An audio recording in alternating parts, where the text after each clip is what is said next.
ধরা যাক কোনো প্রিয় ঘর একদিন হঠাৎ ভেঙে পড়লো, কারণ ভেতরে ভেতরে সেটিকে নীরবে খুঁড়ে খুঁড়ে ফাঁকা করে দেওয়া হয়েছে। ঠিক এমন এক ভয়াবহ দুঃস্বপ্ন এখন বাস্তবে রূপ নিতে চলেছে মুসলমানদের হৃদয়ের প্রথম কিবলা আল আকসা মসজিদে।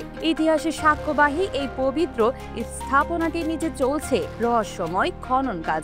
অন্ধকার গুহার মতো ফাটল তৈরি হচ্ছে, আর ধীরে ধীরে হারিয়ে যাচ্ছে শত শত বছরের ইসলামিক প্রত্নতাত্ত্বিক নিদর্শন। স্থানীয় কর্তৃপক্ষ জানিয়েছে, এই ধ্বংস কেবল পাথর ভাঙা নয়, এ যেন মুসলিম ঐতিহ্যের বুকেরা স্মৃতি মুছিয়ে দেওয়ার এক নৃশংস প্রচেষ্টা। বলা হচ্ছে, ইসরায়েলি বাহিনী নাকি এই খননের আড়ালে তৈরি করছে কথিত থার্ড টেম্পল মাউন্ট। পরিকল্পনাটা এমন ভাবে সাজানো যে যদি একদিন আল আকসা নিজেই ধসে পড়ে, তবে তার দায় চাপানো যাবে অন্য কাঁধে। অথচ আনুষ্ঠানিকভাবে এ নিয়ে তারা মুখও খোলেনি।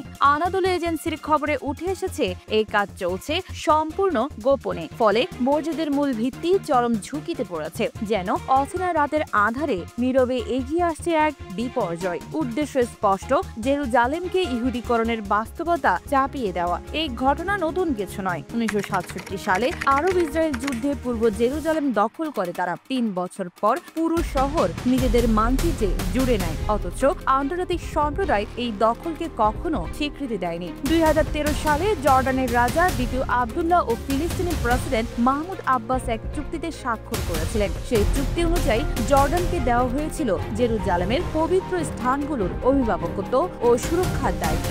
উল্লেখ ছিল, মুসলিম ছাড়া অন্য কোনো ধর্মের মানুষ এই অঞ্চলে প্রবেশ করতে পারবে না। তবুও সীমা অতিক্রমের ধারাবাহিকতা থামেনি। আজ পরিস্থিতি এমন যে প্রতিটি ফোঁটা ধুলোয় লুকিয়ে আছে ইতিহাস, প্রতিটি ইট সাক্ষী মুসলিমদের আত্মত্যাগের। অথচ সেই ইতিহাসকে চাপা দেওয়ার জন্যই চলছে এই অমানবিক ষড়যন্ত্র। আল আকসা যেন এখন শুধু এক মসজিদ নয়, এটি দাঁড়িয়ে আছে অস্তিত্ব রক্ষার লড়াইয়ের প্রতীক হয়ে।